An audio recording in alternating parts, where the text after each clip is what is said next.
This is a proposal for smart surveillance and mitigation for rapid Ōhiʻa death. It's proposed as a contribution to number 3, environmental pathway identification. This is a major interest for us at the Garrett Lab at University of Florida.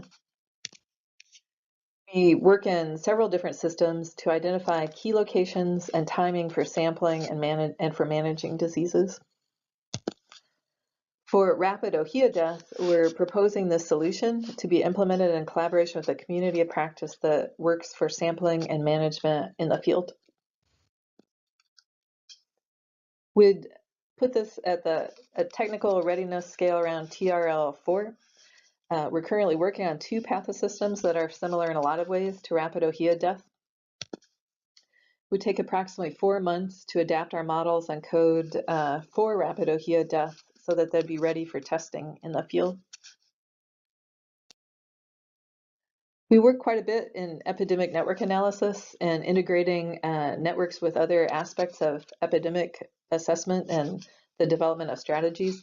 So here I'll just give a little overview of some of the projects that we work on that we could draw on for concepts, models, and code. Here's a very relevant project where we're looking at optimal sampling strategies for soybean rust in the United States. This is another relevant project looking at optimal sampling and the role of nodes within post-harvest networks in the United States and Australia. And here's an example from seed systems for potato in Ecuador, again looking at the most important sampling and locations.